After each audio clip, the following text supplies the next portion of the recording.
Dengan mempelajari Sirah Nabawiyah, maka makin menambah kecintaan kepadanya. Semoga yang subscribe juga dimudahkan jalannya menuju surga. Silahkan tekan tombol like supaya postingan ini semakin tersebar. Dan tulis doa serta hajat pemirsa di kolom komentar. Semoga semakin banyak yang mengaminkan, maka semakin cepat terkabul. Nabi Sulaiman alaihi salam adalah manusia terkaya sepanjang sejarah kehidupan manusia di muka bumi. Dalam beberapa kitab suci seperti Al-Quran, Alkitab, dan Injil, Nabi Sulaiman alaihi salam dijelaskan sebagai manusia terkaya yang pernah hidup di muka bumi. Tidak ada satupun manusia yang bisa mengalahkan total kekayaannya hingga hari kiamat tiba. Para arkeolog telah menemukan situs peninggalan sejarah Islam yang mengungkap total kekayaan Nabi Sulaiman alaihi salam. Erez bin Yosef, seorang profesor sekaligus peneliti, ia menyatakan bahwa 3000 tahun yang lalu Nabi Sulaiman alaihi salam diperkirakan memiliki kekayaan senilai 2,2 triliun US dollar. Dan apabila dikonversikan dengan nilai mata uang dolar hari ini, jika dirupiahkan, maka nilainya setara dengan 32.891.870 triliun rupiah. Profesor itu juga menjelaskan bahwa kekayaan Nabi Sulaiman alaihi salam berasal dari dua sumber, yakni istana kerajaan dan tambang tembaga. Nilai itu berkali-kali lipat lebih banyak dari total kekayaan negara Indonesia yang hanya mencapai 11.454 triliun per 30 Desember 2021. Nabi Sulaiman alaihi salam memiliki beberapa mukjizat. Di antaranya adalah dapat berbicara dengan bahasa binatang. Beliau dapat memerintah mereka untuk melakukan sesuatu. Beliau juga dapat mengendalikan besar kecilnya tekanan angin dan dapat mengatur ke arah mana angin akan berhembus. Sehingga dengan itu Nabi Sulaiman dapat memanfaatkan angin sebagai kendaraannya dan juga kendaraan tentaranya.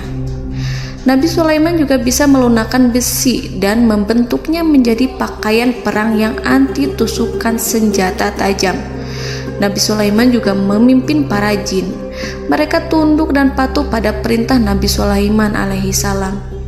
Tidak hanya setan, iblis laknatullah yang merupakan makhluk pembangkang dapat dibuat tunduk bertekuk lutut pada perintah-perintah Nabi Sulaiman.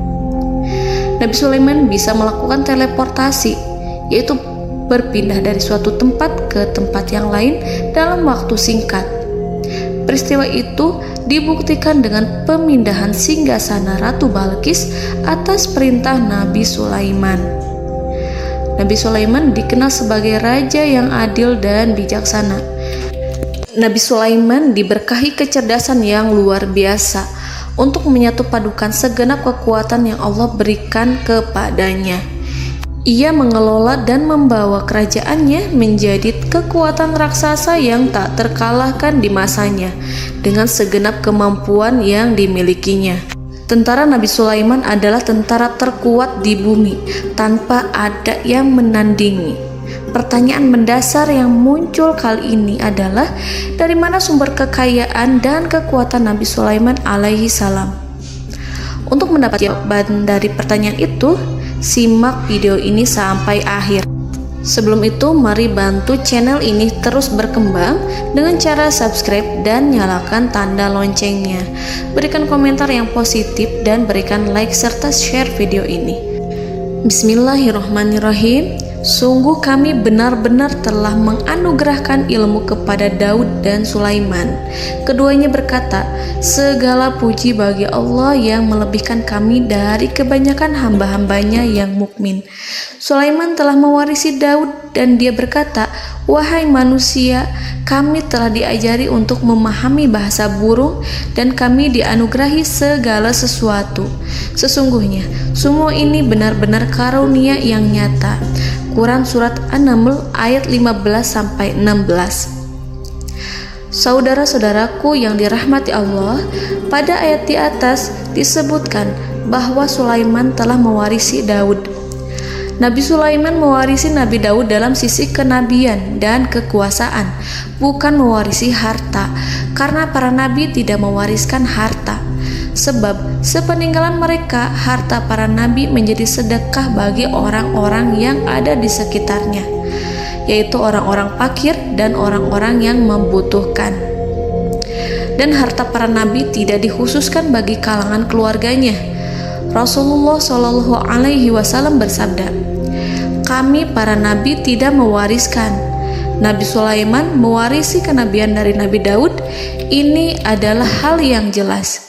Allah telah memilihnya sebagai nabi dari Bani Israel.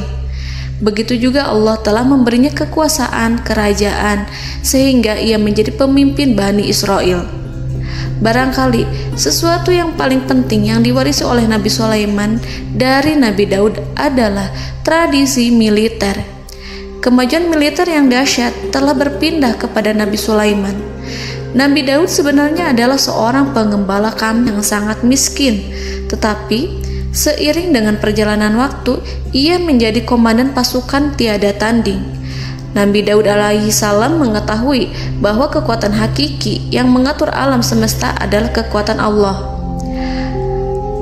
Ketika Nabi Daud mengulurkan tangannya dan memegang potongan batu, lalu beliau melemparkannya dengan ketepel ke arah Jalut, kepala Jalut retak dan ambruk menghantam tanah. Ini sebagai bentuk demonstrasi kekuatan darinya. Kehadiran Nabi Daud mengubah pasukan Bani Israel, di mana mereka sebelumnya lari jika berhadapan dengan musuh. Maka kini keberadaan mereka mulai diperhitungkan di masa hidupnya. Nabi Daud mengalami peperangan yang sangat banyak, tapi Al-Quran tidak menceritakan secara terperinci. Hal itu dikarenakan karena Al-Quran adalah kitab dakwah di jalan Allah, bukan kitab sejarah. Al-Quran hanya menceritakan di dalam Al-Quran surat Shad ayat 20, "Dan kami kuatkan kerajaannya, kerajaan Daud." Ayat tersebut berarti bahwa Nabi Daud belum terkalahkan dalam peperangan yang diikutinya. Di samping dukungan yang Allah berikan kepadanya, juga pasukan dan rakyatnya, di mana mereka adalah orang-orang yang bertauhid, menyerahkan diri kepada Allah. Allah Subhanahu wa Ta'ala mengajarkan kepada Nabi Daud hal-hal yang menjadikan pasukannya memiliki keistimewaan yang dengannya mereka dapat mengalahkan pasukan-pasukan lain, pasukan-pasukan besar yang ada di bumi pada saat itu. Allah Subhanahu wa Ta'ala berfirman dalam surat Saba ayat 10, "Dan kami telah melunakkan besi untuknya." Baju besi mungkin akan menjadi masalah dalam benak kita. Ketika orang-orang yang berperang, baju besi cukup mengganggu gerakan mereka. Kita bisa membayangkan ketika ada dua orang berperang, salah satu dapat bergerak bebas, sementara yang lainnya tidak leluasa bergerak karena tertahan dengan pakaiannya. Namun, dengan kekuasaan Allah, Nabi Daud dapat melunakkan besi dan membuat baju besi yang ringan, yang mudah untuk digunakan. Ini adalah kemajuan penting yang Allah berikan kepada Nabi Daud dan tentaranya. Kemajuan itu kemudian diajarkan, diwariskan dan dimiliki oleh Nabi Sulaiman alaihi salam. Nabi Sulaiman memiliki pasukan dahsyat yang melebihi pasukan manapun di bumi saat itu, atau bahkan mungkin saat ini. Bahkan Allah menambahkan karunia-Nya kepada Nabi Sulaiman yang disebutkan dalam Al-Quran surat An-Naml ayat 16. Dan Sulaiman telah mewarisi Daud, dan dia berkata, "Wahai manusia, kami telah diberi pengertian tentang suara burung, dan kami diberi segala sesuatu. Sesungguhnya ini benar-benar suatu karunia yang nyata." Saudara-saudaraku yang dirahmati Allah, pada suatu hari Nabi Sulaiman alaihi salam menengadahkan tangannya dan berdoa kepada Allah Subhanahu wa ta'ala. Antara hati Nabi dan Allah tidak ada penghalang, tidak ada jarak, tidak ada sekatan waktu, tidak ada satupun dari para nabi yang berdoa kepada Allah kecuali doanya pasti dikabulkan. Doa Nabi Sulaiman alaihi salam direkam dalam Al-Quran surat Shad ayat 35. Nabi Sulaiman berkata, "Ya Tuhanku, ampunilah aku, anugerahkanlah kepadaku kerajaan yang tidak dimiliki oleh seorang pun sesudahku." Nabi Sulaiman menginginkan dari Allah sesuatu kerajaan yang belum pernah diperoleh oleh siapapun setelahnya. Allah Subhanahu wa ta'ala mengabulkan doa Nabi Sulaiman dan memberinya kerajaan tersebut. Nabi Sulaiman mewarisi kekuasaan, kenabian, hikmah ilmu dari Nabi Daud alaihi salam. Orang-orang menyebut Nabi Sulaiman Al-Hakim, Sulaiman yang bijaksana. Kebijaksanaan Nabi Sulaiman tidak terbatas pada keadilannya di tengah-tengah manusia dan juga kasih sayangnya kepada mereka. Namun, kebijaksanaan Nabi Sulaiman juga berlaku di kalangan burung dan binatang lainnya. Nabi Daud juga mengenal bahasa burung, tetapi Nabi Sulaiman dapat berbicara dengan bahasa burung. Bahkan, ia dapat menggantikannya sebagai pembantunya. Ketika Nabi Daud bertasbih di gunung, burung-burung serta binatang buas ikut bertasbih bersamanya. Bahkan angin pun berhenti untuk mendengarkan tasbih itu.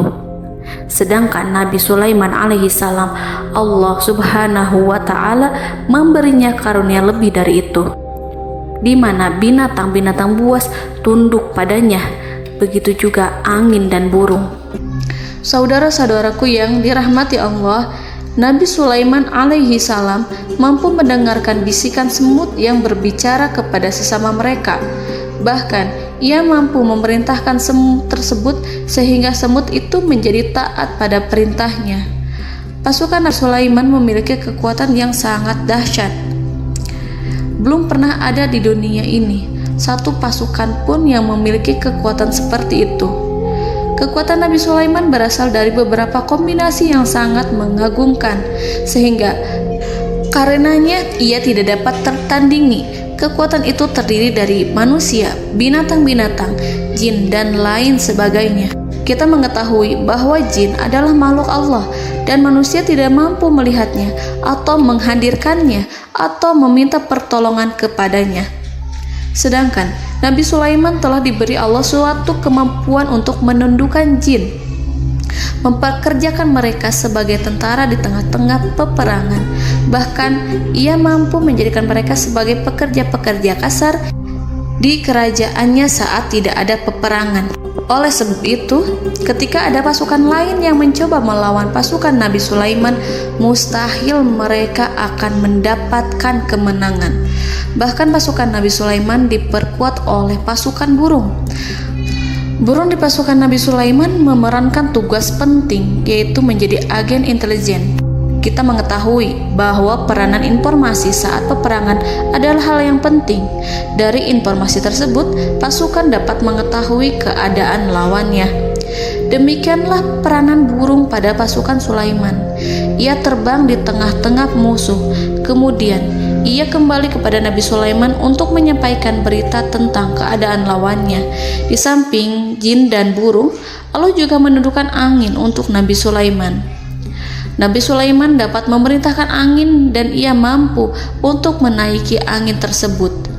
Dalam Al-Quran surat Shad ayat 36-40, Allah Subhanahu wa ta'ala berfirman, "Kami tundukkan kepada angin yang berhembus dengan baik menurut kemana saja yang dikehendaki Sulaiman. Dan kami tundukkan pula kepadanya setan-setan, semuanya ahli bangunan dan penyelam, dan setan yang lain yang terikat dalam belenggu. Inilah anugerah kami, maka berikanlah kepada orang lain atau tahanlah untuk dirimu tanpa perhitungan, dan sesungguhnya dia mempunyai kedudukan yang dekat pada sisi kami dan tempat kembali yang baik." Saudara-saudaraku yang dirahmati Allah, Allah Subhanahu wa Ta'ala juga memberikan kemampuan yang tak seorang pun dari para nabi mendapatkannya, yaitu kemampuan untuk memerintah setan. Setan adalah salah satu bagian dari jin. Ia adalah kelompok yang celaka dari bangsa jin. Kelompok ini sebenarnya tidak mampu dikuasai oleh manusia. Bahkan jin yang soleh tidak dapat mengatur setan. Adapun Nabi Sulaiman, Allah telah memberinya kekuasaan untuk menundukkan setan dan mempekerjakannya, bahkan mengikatnya dengan rantai serta menghukumnya jika ia menentang pada perintahnya. Setan membangun untuk Sulaiman istana-istana, patung-patung dan alat-alat perang. Bahkan setan-setan itu menyelam ke dasar lautan untuk mengeluarkan permata dan yakut untuk Sulaiman. Jika di antara setan yang menentang perintahnya, maka Nabi Sulaiman alaihi salam mengikatnya dengan rantai. Ini semua menunjukkan kekayaan Nabi Sulaiman dan kekuasaannya, di mana ia mampu mengatur banyak makhluk di bumi ini. Tentu saja, kemampuan itu semua adalah atas izin dari Allah Subhanahu wa Ta'ala sebagai mukjizat darinya. Allah Subhanahu wa Ta'ala berfirman dalam Al-Quran surat Saba ayat 12, dan sebagian dari jin adalah yang bekerja di hadapannya di bawah kekuasaannya dengan izin Tuhannya, dan siapa yang menyimpang di antara mereka dari perintah kami, maka kami rasakan kepadanya azab neraka yang apinya menyala-nyala. Para jin itu membuat untuk Sulaiman apa yang dikehendakinya, dari gedung-gedung yang tinggi, patung-patung, dan piring-piring yang besarnya seperti kolam, atau periuk yang tetap berada di atas tungku. Saudara-saudaraku yang dirahmati Allah, Nabi Sulaiman yang bijaksana adalah penguasa yang tak tertandingi di muka bumi. Meskipun memperoleh nikmat-nikmat khusus yang agung itu yang Allah berikan kepada Sulaiman, beliau tetap menunjukkan dirinya sebagai manusia yang paling banyak berzikir kepada Allah dan manusia yang paling banyak bersyukur di zamannya. Saudara-saudaraku yang dirahmati Allah, sebagaimana Allah Subhanahu wa Ta'ala memberikan nikmat kepada ayahnya Nabi Daud alaihi salam, di mana ia mampu melunakkan besi dan Allah mengajarinya bagaimana cara mencairkan besi, maka Nabi Sulaiman alaihi salam dapat memanfaatkan tembaga yang cair untuk peperangan. Dan juga di saat perdamaian, pada saat peperangan, beliau mencampur tembaga dengan besi dan menjadikannya perunggu. Mereka menggunakan senjata-senjata perunggu dalam peperangan seperti pedang, baju besi, dan juga pisau. Senjata-senjata ini adalah senjata yang paling kuat pada saat itu. Sedangkan di saat damai, tembaga digunakan untuk membuat bangunan, perhiasan, dan sebagainya. Meskipun Nabi Sulaiman mendapatkan nikmat yang besar dan karunia yang khusus, Allah Subhanahu wa Ta'ala mengujinya dengan suatu ujian yang dahsyat. Ujian yang akan selalu datang kepada seorang hamba yang soleh. Ketika hamba itu mendapatkan kedudukan besar, maka ujiannya pun menjadi besar. Allah Subhanahu wa Ta'ala menguji Nabi Sulaiman dengan penyakit. Diceritakan oleh Fahru Roji, Nabi Sulaiman diuji dengan suatu penyakit yang keras, di mana kedokteran saat itu tidak dapat dan tidak mampu mengatasinya. Sakitnya Nabi Sulaiman sangat keras sehingga para dokter dari kalangan manusia ataupun jin tidak mampu menghilangkan penyakit itu. Lalu burung-burung menghadirkan rumput-rumput yang dianggapnya sebagai obat, tetapi Nabi Sulaiman tak kunjung sembuh. Semakin hari penyakit Nabi Sulaiman semakin menjadi-jadi, sehingga ketika Nabi Sulaiman duduk di atas kursi, ia duduk bagaikan tubuh tanpa roh. Seakan-akan ia mati karena saking keras penyakit yang dideritanya. Sakit yang diderita oleh Nabi Sulaiman alaihi salam berlangsung sangat lama. Namun Nabi Sulaiman tidak henti-hentinya berzikir kepada Allah dan meminta kesembuhan kepadanya, serta selalu beristighfar dan mengungkapkan rasa cinta kepadanya. Selesailah ujian Allah terhadap hambanya Nabi Sulaiman. Beliau pun sembuh Nabi Sulaiman merasakan kembali kesehatannya setelah ia mengetahui segala kejayaan dan segala kekuasaan serta segala kebesarannya tidak lagi mampu menghilangkan penyakit yang dideritanya kecuali jika Allah menghendaki. Saudara-saudaraku yang dirahmati Allah, Nabi Sulaiman telah membangun tempat ibadah, tempat sujud, sehingga manusia menyembah Allah di dalamnya. Orang-orang yang membangunnya berjumlah puluhan ribu orang. Tentu setiap kelompok dari mereka memiliki pekerjaan masing-masing. Di antara mereka ada yang mencairkan tembaga, di antara mereka ada yang tukang pahat, ada yang tukang ukir, ada yang membelah batu, ada yang memotong kayu, ada yang mendatangkan rumput-rumput dari Libanon, ada yang mendatangkan emas dan menjadikannya lempengan-lempengan yang mengkilat untuk menutupi kayu serta untuk melapisi dinding-dinding. Bahkan golongan jin pun membantu membangun tempat tersebut, tentu dengan perintah dan bimbingan Nabi Sulaiman. Mereka membuat patung-patung yang besar, membuat bejana yang besar untuk tempat makan para tentara dan pekerja, yaitu bejana seperti gunung. Karena saking berat dan besarnya, mereka juga membuat tempat-tempat minum yang besarnya seperti kolam. Nabi Sulaiman mengawasi para pekerjanya dan juga mengurusi masyarakatnya, di mana beliau mengenali problem mereka dan berusaha memecahkannya. Beliau juga mengawasi pasukan dari kalangan binatang dan burung. Beliau mengetahui apabila ada satu di antara mereka yang tidak datang, kemana ia pergi serta mengapa ia pergi. Nabi Sulaiman menguasai pengetahuan itu semua. Nabi Sulaiman bukan hanya mengetahui problem tentara-tentaranya dari kalangan manusia ataupun tentaranya dari kalangan burung, namun ia juga menunjukkan kasih sayang terhadap semut, di mana beliau mendengar bisikannya dan tidak suka untuk menginjaknya. Nabi Sulaiman selalu menundukkan kepalanya ke bumi sebagai bentuk rasa rendah diri dan syukur kepada Allah. Pada suatu hari, Nabi Sulaiman alaihi salam berjalan di depan tentaranya dan tiba-tiba ia mendengar suara semut yang berkata kepada temannya dari kalangan semut. Hal itu terekam dalam Al-Quran surat An-Naml ayat 18-19. Wahai semut-semut, masuklah ke dalam sarang-sarangmu agar kamu tidak terinjak oleh Sulaiman dan tentaranya, sedangkan mereka tidak menyadarinya. Nabi Sulaiman alaihi salam tersenyum mendengar itu dan ia berdoa, "Ya Allah, ya Tuhanku, berilah aku ilham untuk tetap mensyukuri nikmat-Mu yang telah Engkau anugerahkan kepadaku dan kepada kedua orang ibu bapakku, dan untuk mengerjakan amal soleh yang Kau ridhoi, dan masukkanlah aku ke dalam rahmat-Mu, ke dalam golongan hamba-hamba-Mu yang soleh."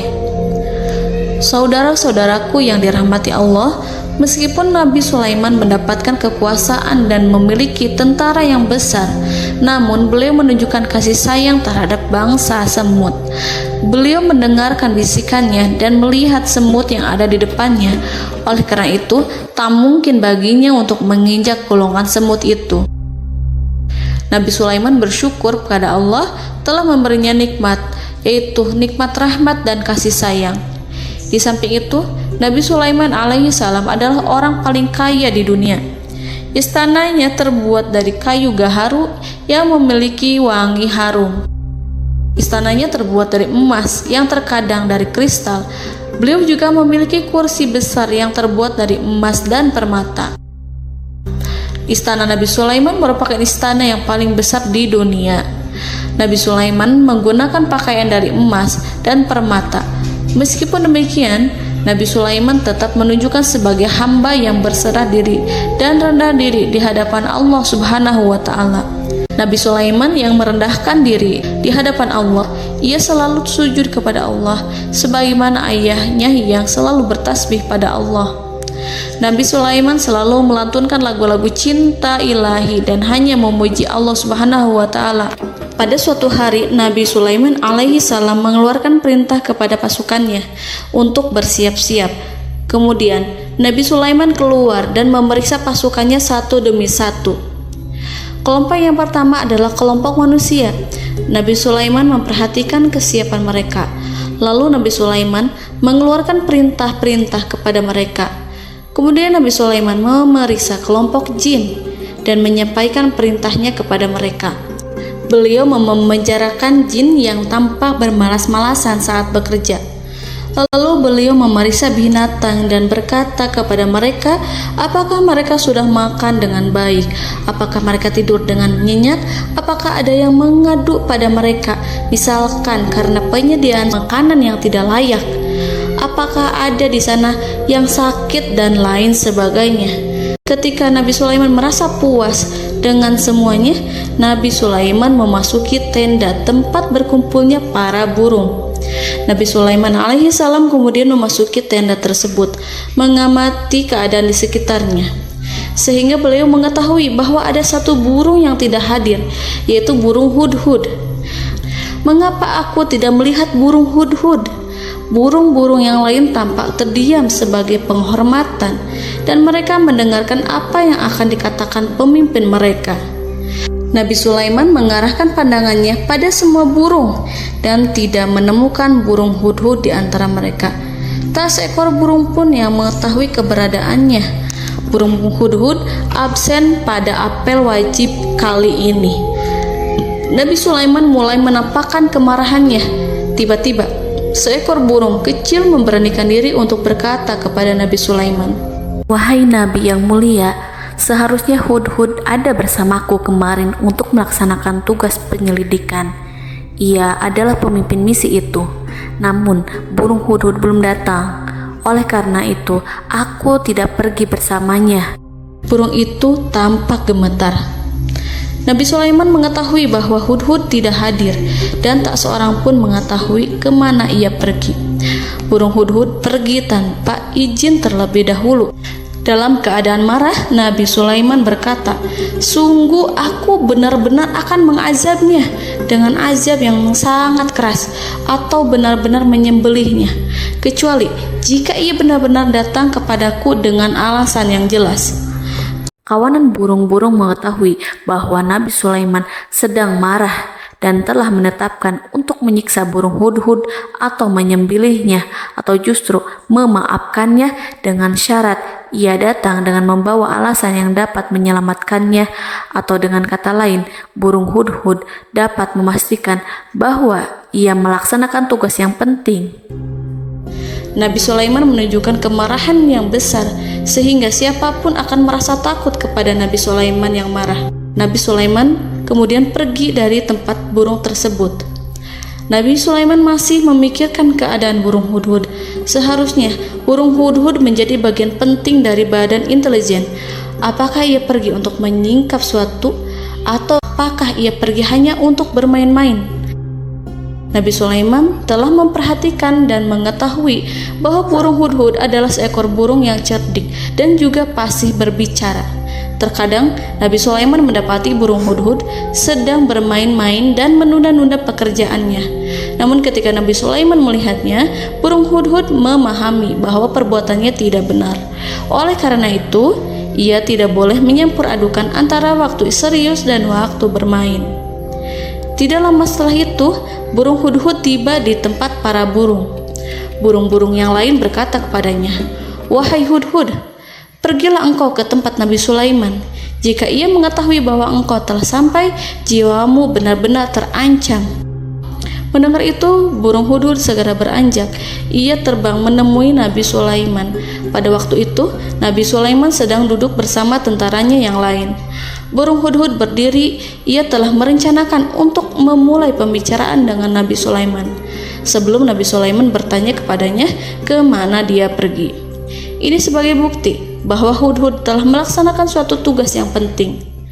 Dalam Al-Quran Surat An-Naml ayat 22, burung hudhud berbicara, "Aku telah mengetahui sesuatu yang kamu belum mengetahuinya, dan kubawa kepadamu dari negeri Saba suatu berita penting yang diyakini seakan-akan burung hudhud hendak berkata, 'Aku adalah hudhud yang miskin, tapi aku mengetahui apa yang tidak engkau ketahui, dan aku telah datang kepadamu dari kerajaan Saba dengan membawa berita yang sangat penting.'"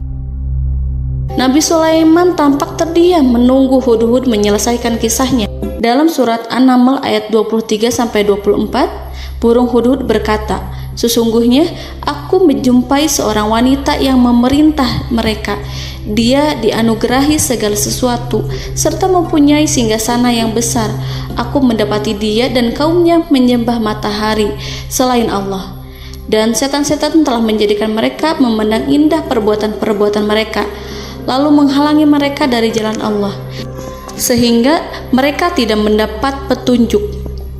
Burung hudhud diam. Nabi Sulaiman merasa bahwa hudhud menunjukkan kepasihan lisannya. Nabi Sulaiman berkata dalam Quran surat An-Naml ayat 27 sambil menunjukkan senyum manisnya. Nabi Sulaiman berkata, "Akan kami lihat apakah kamu benar wahai hudhud, ataukah kamu termasuk orang-orang yang berdusta." Seakan-akan burung hudhud ingin mengatakan, "Aku tidak berbohong, wahai Nabi yang mulia." Namun diamnya Sulaiman membuat takut sehingga burung hudhud terdiam. Nabi Sulaiman terdiam karena berpikir, lalu ia memutuskan sesuatu setelah itu. Beliau melihat kepada lainnya dan meminta secari kertas. Nabi Sulaiman menulis surat singkat dan menyerahkannya kepada hudhud, serta memerintahkan kepadanya seperti yang dikatakan dalam Quran surat An-Naml ayat 28. "Pergilah dengan membawa suratku ini, lalu jatuhkanlah kepada mereka, kemudian berpalinglah dari mereka, lalu perhatikanlah apa yang mereka bicarakan." Al-Quranul Karim hanya menceritakan dalam Quran surat An-Naml bagaimana perginya hudhud dan bagaimana ia menyerahkan surat itu. Lalu Al-Quran langsung menyebut keadaan kerajaan Balqis yang saat itu sedang membaca surat di depan para pembesar kerajaan dan para menterinya. Dalam Al-Quran surat An-Naml ayat 29-31 berkatalah Balqis, "Wahai pembesar-pembesar, sesungguhnya telah dijatuhkan kepadaku sebuah surat yang mulia. Sesungguhnya surat ini dari Sulaiman, dan sesungguhnya isinya dengan menyebut nama Allah yang Maha Pengasih lagi Maha Penyayang, bahwa janganlah kalian berlaku sombong terhadapku, dan datanglah kepadaku sebagai orang yang berserah diri." Saudara-saudaraku yang dirahmati Allah, dalam surat tersebut Nabi Sulaiman menyebutkan supaya mereka menyerahkan diri dan tunduk kepada perintah Nabi Sulaiman. Nabi Sulaiman memerintahkan agar mereka meninggalkan penyembahan terhadap matahari. Nabi Sulaiman tidak mempersoalkan akidah mereka dan tidak memuaskan mereka dengan apapun. Nabi Sulaiman hanya memerintahkan bahwa ia berada di atas kebenaran. Bukankah ia didukung kekuatan yang berlandaskan keyakinan yang dimilikinya? Nabi Sulaiman hanya memerintahkan mereka agar tunduk dan patuh kepadanya. Ratu Sabak menyampaikan surat tersebut di tengah-tengah kaumnya. Dalam Quran surat An-Naml ayat 32 dijelaskan, "Dan berkatalah Balqis, wahai para pembesar, berilah aku pertimbangan dalam urusanku ini. Aku tidak pernah memutuskan sesuatu persoalan sebelum kamu berada dalam majelisku." Saudara-saudaraku yang dirahmati Allah, para pembesar istana Balqis menentang surat tersebut. Isi surat itu membangkitkan kesombongan kaum Sabak, di mana mereka merasa lebih kuat. Mereka mengetahui bahwa di sana ada seorang yang mencoba menentang mereka dan mengisyaratkan peperangan kepada mereka. Lalu ia meminta kepada mereka untuk memenuhi syarat-syaratnya sebelum terjadinya peperangan dan kekalahan. Dalam surat An-Naml ayat 33, mereka menjawab, "Kita adalah orang-orang yang memiliki kekuatan dan juga memiliki keberanian yang sangat besar dalam peperangan. Dan keputusan berada di tanganmu, wahai rajaku. Maka pertimbangkanlah apa yang akan kamu perintahkan." Saudara-saudaraku yang dirahmati Allah, para pembesar kaum Sabak seakan ingin berkata, "Kita siap untuk melaksanakan perang." Tampaknya ratu itu memiliki kebijakan yang lebih baik dari pembesar kaumnya. Surat Sulaiman itu membuatnya berpikir lebih jernih dan lebih berhati-hati. Ia berusaha sebisa mungkin menghindari peperangan. Ratu itu berpikir dalam tempo yang lama. Nama Sulaiman tidak diketahuinya dan ia pun belum pernah mendengarnya. Oleh karena itu, Ratu kaum Sabak tidak mampu mengetahui dan mendeteksi seberapa besar kekuatan Nabi Sulaiman. boleh jadi Nabi Sulaiman memiliki kekuatan yang dahsyat, sehingga ia mampu memerangi kekuasaannya dan mengalahkannya. Kemudian ratu memperhatikan apa yang ada di sekelilingnya. Ia melihat kemajuan masyarakatnya dan juga kekayaannya. Barangkali ia mengira bahwa Nabi Sulaiman iri terhadap kemajuan dan kekayaannya itu, sehingga Nabi Sulaiman ingin menyerangnya. Setelah mempertimbangkan isi surat Nabi Sulaiman dengan cermat, Ratu Saba memilih untuk tidak bersikap ceroboh dan bodoh. Ratu lebih suka untuk menggunakan bahasa kelembutan. Ia mengirim kepada Nabi Sulaiman suatu hadiah yang besar. Ratu mengira bahwa Nabi Sulaiman seorang yang ambisius, yang boleh jadi ia telah mendengar tentang kekayaan kerajaan Saba. Para utusan pergi dengan membawa hadiah dari Ratu Saba. Ratu berharap agar mereka dapat memasuki kerajaan Nabi Sulaiman dan akan mengetahui kondisi kerajaannya. Saat mereka pulang, Ratu ingin mendengar secara langsung dari mereka tentang bagaimana keadaan kaum Nabi Sulaiman dan pasukannya. Setelah mendapatkan informasi yang cukup, maka Ratu Balqis dapat membuat sesuatu keputusan yang tepat. Ratu menyembunyikan apa yang terlintas dalam pikirannya, lalu ia berbicara kepada pembesar istananya bahwa ia dapat menyingkap niat jahat Raja Sulaiman melalui cara mengirimkan hadiah kepadanya. Ratu lebih memilih cara tersebut dan menunggu reaksi dari Nabi Sulaiman. Ratu berhasil memuaskan para pembesar istana, dan untuk sementara ia menghilangkan ide untuk berperang. Karena para raja jika menyerang suatu desa, maka pemimpin desa tersebut adalah orang yang paling banyak mendapatkan kehinaan. Akhirnya, para pembesar kaumnya merasa puas dengan pikiran Ratu Balqis. Saudara-saudaraku yang dirahmati Allah, dalam surat An-Naml ayat 34-35 dijelaskan, Ratu Balqis berkata, "Sesungguhnya raja-raja apabila memasuki suatu negeri, niscaya mereka akan membinasakannya dan menjadikan penduduknya yang mulia menjadi hina. Dan demikian pula lah yang akan mereka perbuat. Dan sesungguhnya aku akan mengirim utusan kepada mereka dengan membawa hadiah, dan aku akan menunggu apa yang akan dibawa kembali oleh utusan itu." Kemudian sampailah hadiah dari Ratu Balqis kepada Nabi Sulaiman. Para intelijen Nabi Sulaiman memberitahunya bahwa utusan Balqis datang dengan membawa hadiah. Nabi Sulaiman langsung mengetahui bahwa Ratu Balqis itu sengaja mengirim orang-orangnya untuk mengetahui atau untuk mendapatkan informasi tentang kekuatannya. Lalu setelah itu ia akan mengambil keputusan atau mengambil sikap kepada kerajaan Sulaiman. Nabi Sulaiman segera memanggil semua pasukannya untuk berkumpul. Utusan Balqis segera memasuki istana Nabi yang dipenuhi dengan pasukan yang besar bersenjata. Melihat itu, utusan Ratu Balqis tercengang dan terkejut ketika mereka melihat kekayaan yang mereka bawa tidak ada apa-apanya dibandingkan dengan kerajaan Nabi Sulaiman. Hadiah mereka tampak tidak berarti.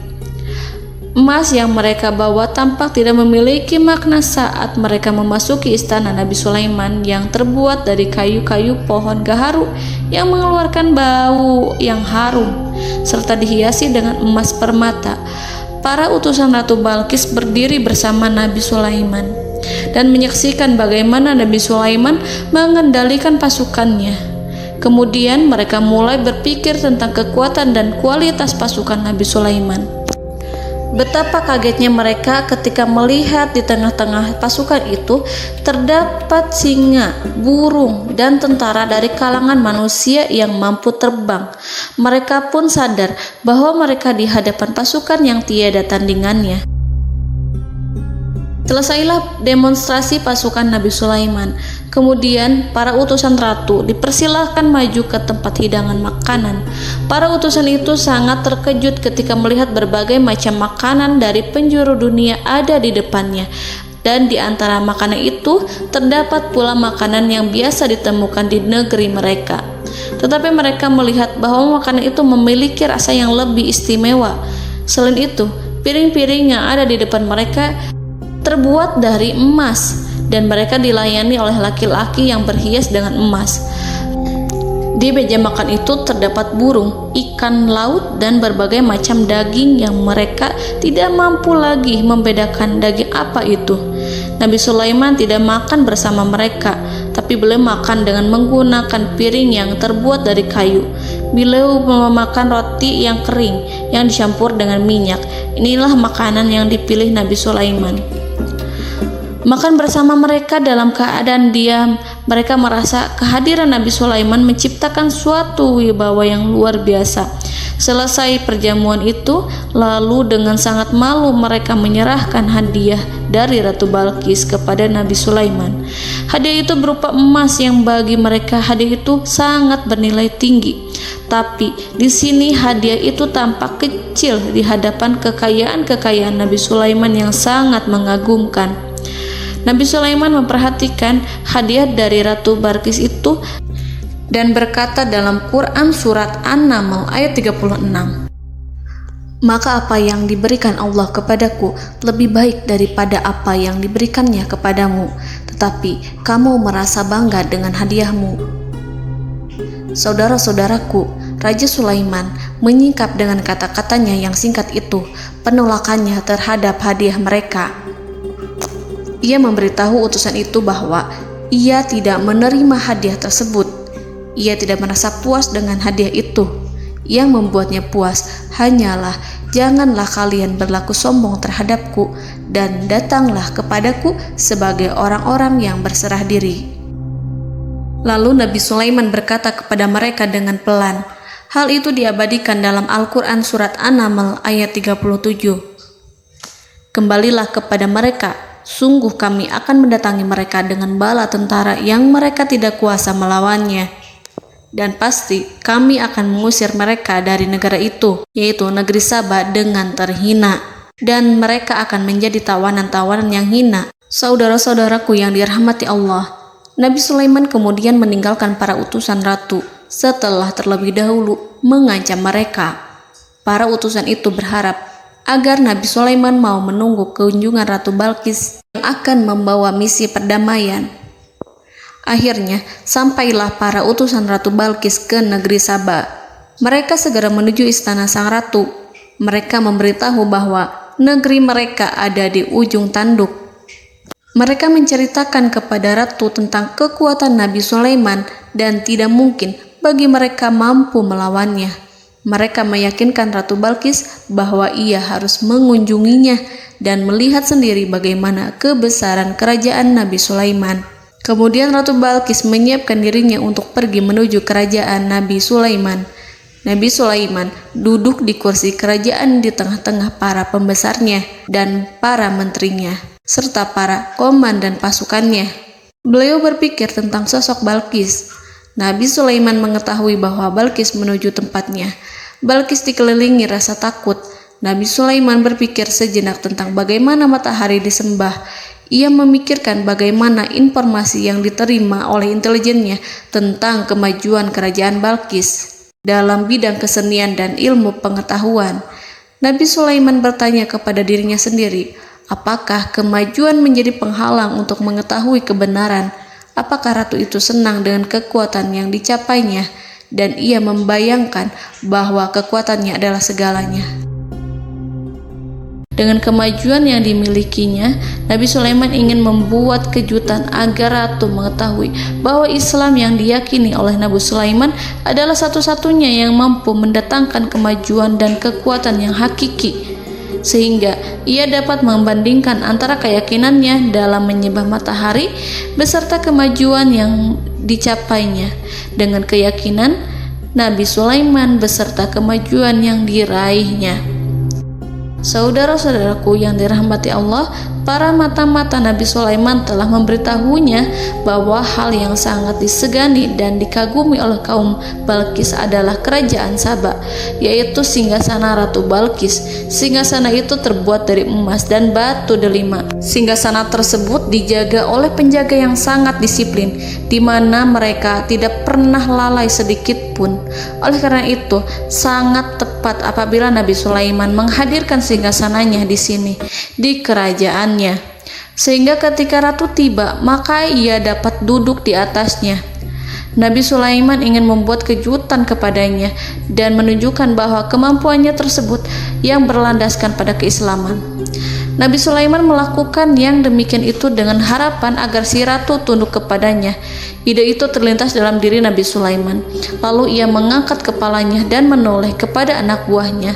Hal itu diabadikan dalam Quran Surat An-Naml ayat 38. Wahai para pembesar, siapakah di antara kamu sekalian yang sanggup membawa singgasananya kepadaku sebelum mereka datang kepadaku sebagai orang-orang yang berserah diri?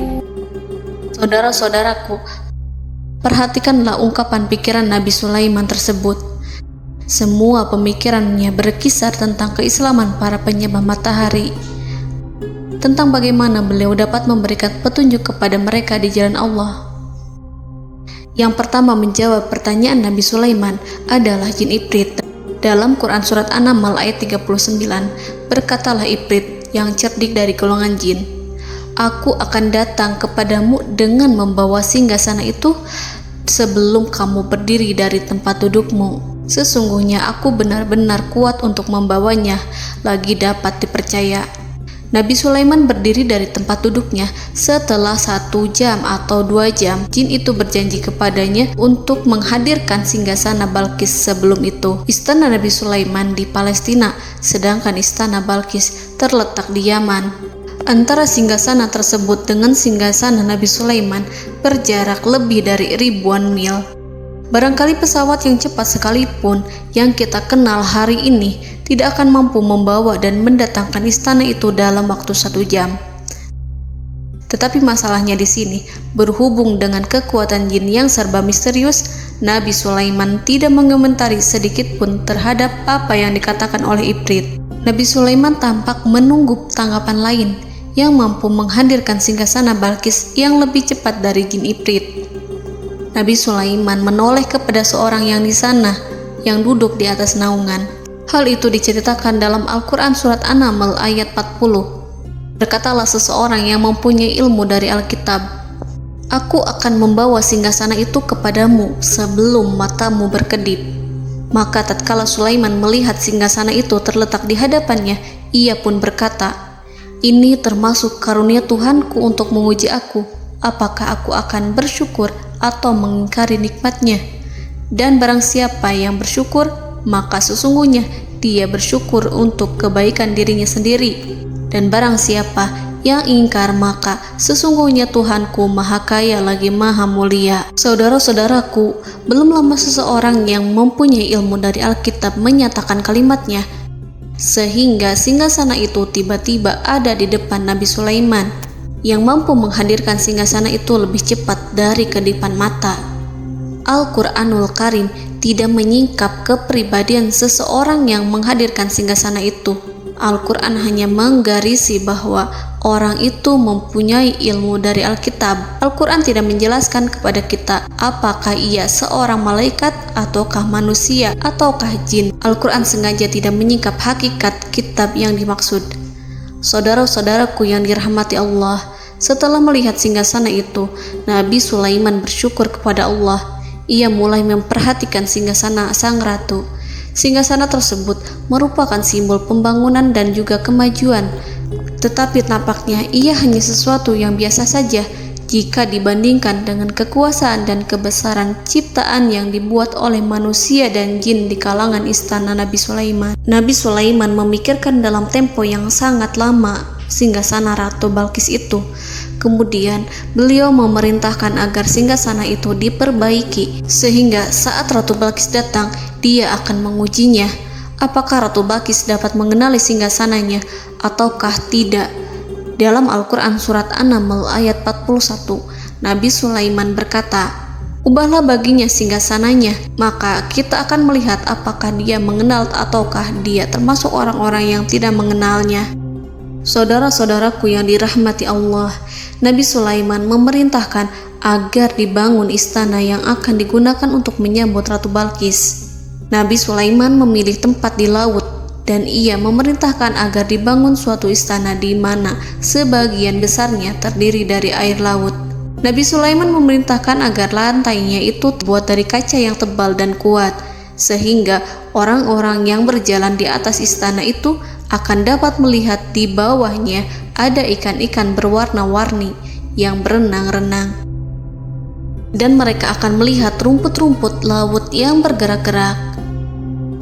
Akhirnya, selesailah pembangunan istana itu. Saking bersihnya kaca lantainya, sehingga tampak di sana tidak ada kaca. Burung hudhud memberitahu Nabi Sulaiman bahwa Balqis telah sampai dekat kerajaannya. Kemudian Ratu Balqis datang. Al-Quran tidak menyebutkan keadaan Nabi Sulaiman saat menyambut Balqis, namun Al-Quran menunjukkan dua sikap Ratu Balqis. Yang pertama, bagaimana sikap Balqis ketika pertama kali melihat singgasananya yang datang mendahuluinya, padahal ia telah meninggalkan pengawalannya untuk tetap setia menjaga singgasananya itu. Keadaan kedua adalah keadaan di depan istana yang dibangun untuk penyambutan Balqis. Istana itu penuh dengan permata yang berenang-renang di bawahnya ikan-ikan. Dalam Quran Surat An-Naml ayat 42 dijelaskan, dan ketika Balqis datang, ditanyakanlah kepadanya, serupa inikah singgasanamu? Balqis menjawab, seakan-akan singgasana ini adalah singgasanaku. Kami telah diberi pengetahuan sebelumnya, dan kami adalah orang-orang yang berserah diri.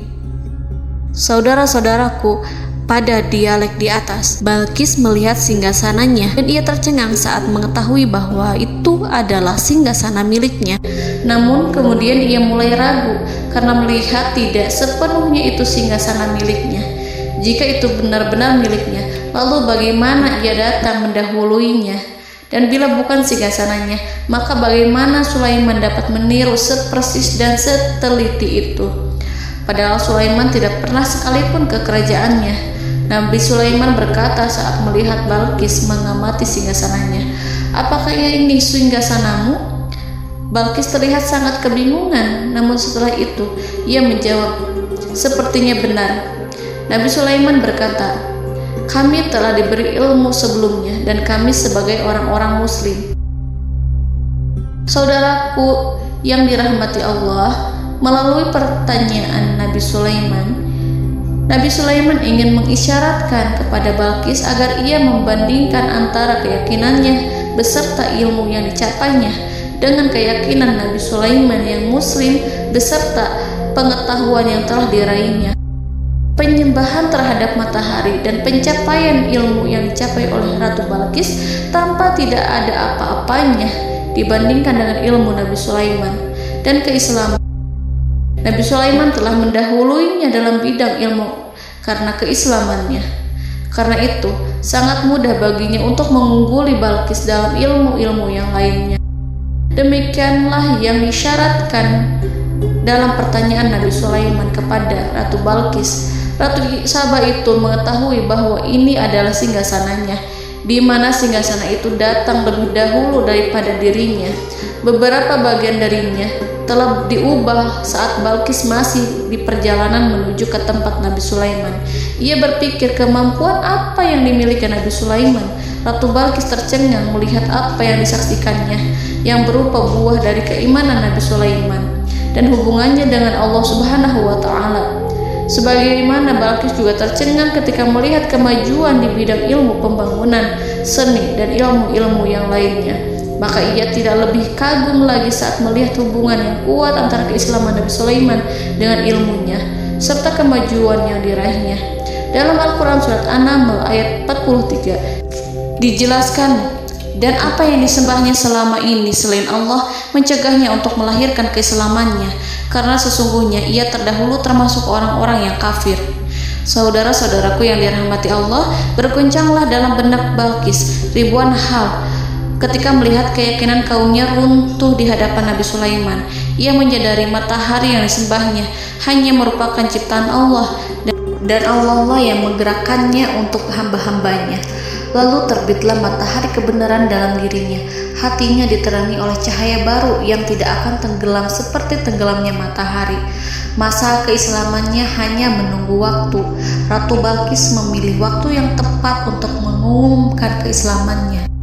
Allah Subhanahu wa Ta'ala berfirman dalam Quran Surat An-Naml ayat 44. Dikatakan kepadanya, masuklah ke dalam istana. Maka tatkala ia melihat lantai istana itu, dikiranya kolam air yang besar dan disingkapnya 2 betisnya.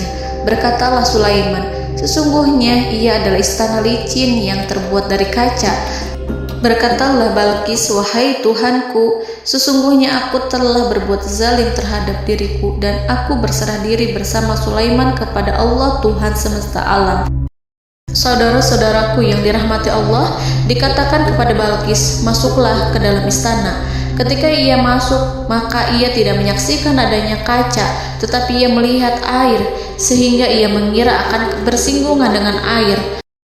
Lalu ia menyingkapkan sedikit bajunya agar bajunya itu tidak basah. Nabi Sulaiman mengingatkannya tanpa melihatnya agar ia tidak khawatir terhadap pakaiannya, karena pakaiannya tidak akan basah, sebab di sana tidak ada air. Itu sekedar kaca yang halus, yang saking halusnya sehingga ia tidak tampak. Pada kesempatan itulah Balqis mengumumkan keislamannya, yang mengakui kelalimannya, dan ia menyatakan menyerahkan diri kepada Nabi Sulaiman dan kepada Allah Tuhan semesta alam. Lalu kaumnya pun mengikutinya dan mereka memeluk Islam. Balqis menyadari ia berhadapan dengan penguasa yang terbesar di bumi dan Nabi Allah yang mulia. Untuk pertama kalinya, wajah Sulaiman tampak dihiasi dengan senyuman yang menunjukkan kepuasannya sejak Balqis mengunjunginya. Demikianlah Nabi Sulaiman mewujudkan kejayaannya yang hakiki dan menyebarkan cahaya Islam di muka bumi. Saudara-saudaraku, Al-Quran tidak menyebutkan kisah Balqis setelah keislamannya. Para ahli tafsir mengatakan bahwa ia menikah dengan Nabi Sulaiman. Selain itu, ada yang mengatakan bahwa ia menikah dengan salah satu orang dekat Nabi Sulaiman. Ada juga yang mengatakan bahwa sebagian Raja Habasyah adalah keturunan dari buah perkawinan ini. Wallahu a'lam bishawab. Saudara-saudaraku yang dirahmati Allah, Nabi Sulaiman hidup di tengah-tengah kejayaan dan kemuliaan di bumi. Kemudian Allah menetapkan kematian untuknya, sebagaimana kehidupan Sulaiman berada di puncak kemuliaan dan kejayaan yang penuh dengan keajaiban yang luar biasa. Maka kematiannya pun merupakan tanda-tanda kebesaran Allah yang penuh dengan keajaiban. Demikianlah bahwa kematiannya sesuai dengan kehidupannya, sesuai dengan kejayaannya. Allah berfirman tentang kematian Sulaiman di dalam Al-Quran Surat Saba ayat 14. Maka tatkala kami telah menetapkan kematian Nabi Sulaiman, tidak ada yang menunjukkan kepada mereka kematiannya itu kecuali rayap yang memakan tongkatnya. Maka tatkala ia telah tersungkur, tahulah jin bahwa kalau sekiranya mereka mengetahui yang gaib, tentulah mereka tidak akan tetap dalam siksa yang menghinakan. Saudara-saudaraku, kemampuan Nabi Sulaiman untuk menundukkan jin dan mempekerjakan mereka serta hubungan mereka dengan semua itu menimbulkan fitnah di tengah-tengah manusia. Dalam hal tertentu, kematian Nabi Sulaiman merupakan batasan jawaban terhadap fitnah ini. Kami tidak mengetahui siapa yang mengklaim bahwa jin mengetahui hal yang gaib. Apakah itu setan yang terkutuk, atau jin yang bodoh, atau manusia yang tertipu? Kami tidak mengetahui siapa yang bertanggung jawab terhadap tersebarnya isu yang keliru ini. Yang kita ketahui adalah bahwa hal tersebut adalah mempengaruhi sebagian manusia dan jin. Barangkali manusia berkata kepada diri mereka, selama jin melakukan perbuatan yang luar biasa ini, maka apa gerangan yang menjadikan mereka tidak mengetahui hal yang gaib itu? Manusia itu lupa bahwa kunci kegaiban berada di tangan Allah. Masalah ilmu gaib tidak akan mampu dikuasai oleh jin dan manusia. Hanya Dia yang mengetahuinya, dan manusia diberitahu hanya sedikit sekali. Saudara-saudaraku yang dirahmati Allah, seakan-akan Allah telah merencanakan bahwa kematian Sulaiman bertujuan untuk menghancurkan pemikiran itu, yaitu pemikiran bahwa jin mengetahui hal-hal yang gaib. Jin bekerja untuk Nabi Sulaiman selama beliau hidup, dan tatkala beliau meninggal, maka tugas mereka menjadi bebas. Nabi Sulaiman meninggal tanpa diketahui oleh jin, sehingga mereka tetap bekerja untuk mereka, tetap mengabdi kepada Sulaiman. Seandainya mereka mengetahui hal yang gaib, niscaya mereka tidak akan meneruskan pekerjaan mereka. Saudara-saudaraku, pada suatu hari Nabi Sulaiman memasuki mihrabnya untuk itikaf ibadah dan beribadah kepada Allah. Tak seorang pun yang berani mengganggu khalwatnya. Mihrab Sulaiman terletak di puncak gunung dan dindingnya terbuat dari permata. Pada suatu hari Nabi Sulaiman duduk bersandar pada tongkatnya dan ia tampak tenggelam dalam tafakur. Beliau berzikir pada Allah hingga rasa kantuk menguasainya. Lalu setelah itu malaikat maut menemuinya. Nabi Sulaiman pun meninggal. Beliau bersandar kepada tongkatnya. Jin melihatnya dan mengira bahwa beliau sedang sholat, sehingga mereka pun terus melanjutkan pekerjaannya. Berlalulah hari demi hari yang panjang. Datanglah rayap, yaitu semut kecil yang memakan kayu. Hewan itu mulai memakan tongkat Nabi Sulaiman. Rayap itu tampak lapar. Sebagian dari tongkat Nabi Sulaiman dimakan beberapa hari oleh rayap itu.